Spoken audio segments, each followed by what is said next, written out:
I have my reasons to believe that the unicorn seal is nothing but the seal of Apis or the seal of Ptah. PTAH. Check me out. This is the priest king right here, who I seen in some of the pictures that they was talking about was the Hindu civilization, right? You can see he has 3-leaf clovers or cheetah print. I think it's either one. Boom. Definitely a black man to me because the lips. He's got a full face. You know what I'm saying? Looks like a black guy with a Rick Ross beard. Clovers. 3-leaf clovers. They're green. I'm just pointing that out to y'all. Grass. Vegetation.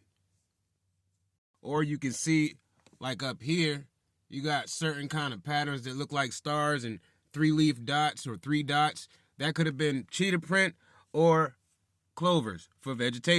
If we look at this picture here, this is a bull, guys. This is not a unicorn. This is a bull. If you look in front of the bull, you see the wet moon. With behind the wet moon, you see the plants growing up, right? In front of the bull. And it has a W look like, but that is the bull's breast. A female bull fertility. If you see the water, right? The first image that you see at the top left is the boat getting ready. Then it set sails on the water. You see them going on the water to get the fish on their boat, right? This is a harvesting situation. But the symbolic things are here. What? Don't forget about the priest king.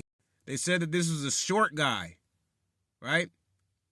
He's famous for his culture, the sculpture in the Indus Valley civilization. Now, Ptah was the god of creation, right? And he was sometimes depicted as a dwarf, right? Also short. And also, right? Ptah was often depicted with a straight beard. That's why you see these long things. That's not normally how his beard looked, but he had a beard. He was short, right? And he was said to have been green. He always kept something on his head, huh? When I showed you the picture of that bull, Ptah is embodied in the sacred bull Apis, frequently referred to as Herald of Re. The sacred animal is the link with God, Re, from the New Kingdom. And they'll try to, like, spin you around saying, oh, well, the priest king doesn't have anything to do with vegetation, but he does wear a cloak on him that has 3-leaf clovers.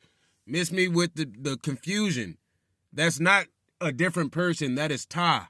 That is who they're talking about. And they're also speaking about the Egyptians and the pygmy race.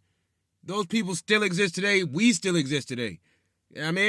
Again, that's a boat. You can see them on the boat with their, how I don't know what that is, like a canoe. That's the boat going to get the fish. In the middle is definitely them sitting on the waters, going through the waters. Both sides. It's just a body of water at the top.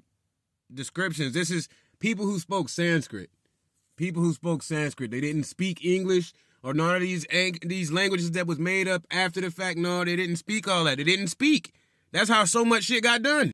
That moon that you see that's upside down, they call it the Cheshire moon or the wet moon because it reminds y'all of the Cheshire cat off of Alice in Wonderland. But the crops are growing straight up as they should be because the wet moon is out. Also, I see the moon and the wet moon, they symbolize that with Virgin Mary, and also they symbolize the fish with Jesus. So that could have been the Virgin Mary and the birth of Jesus all in the same token, but that's just going in a whole nother direction. Just like they went in a whole nother direction and start switching up the races and the color of people and all kinds of stuff. It could have, switched up over time, but that's not the original people. The original people were the short people that you see, Ptah, the pygmy people, who were short African people, literally. You know what I mean? And then you got the Egyptians and stuff of that nature, but they considered Ptah and other pygmies to be wise and gifted. You know what I mean? That ain't nothing but a timestamp about them having a good harvest. It's going to be a good harvest. The wet moon is out. The tide is good. The fish is out. The soil is fertile. You know what I'm saying? My bulls is good. They fertile too. They making it, you know what I'm saying? Like, this is all symbolic. Sanskrit, they used sound. They spoke like that. They didn't speak, hey, how you doing, John? They didn't speak like that. So they didn't get in the facade of the English lifestyle and all that bullshit. They spoke in sound, and they got a lot of shit done. Spoken sound, talk through pictures. I, you see what I see, right?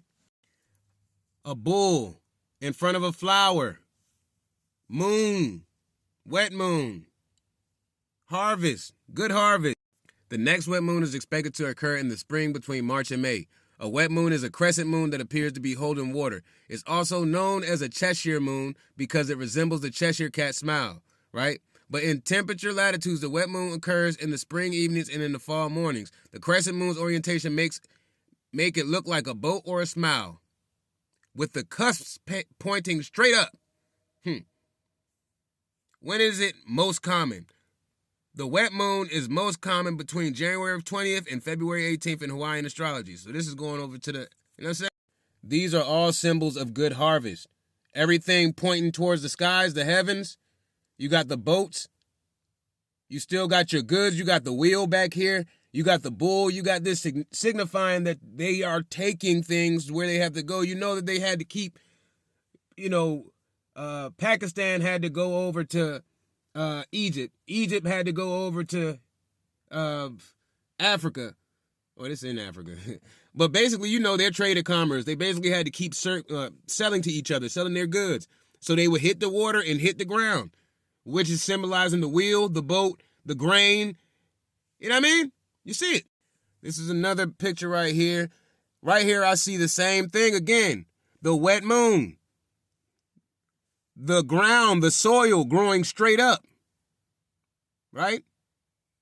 The soil growing straight up to the heavens. A plant right behind the guy, right? He looks green, right, guys?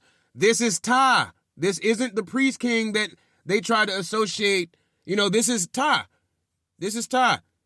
And just, it's green, and that's just one of the other signs, telltale. You know what I'm saying? It's not a 5,000-year-old code. I just told you what it is, man. Look. That's a green, that's vegetation growing on this.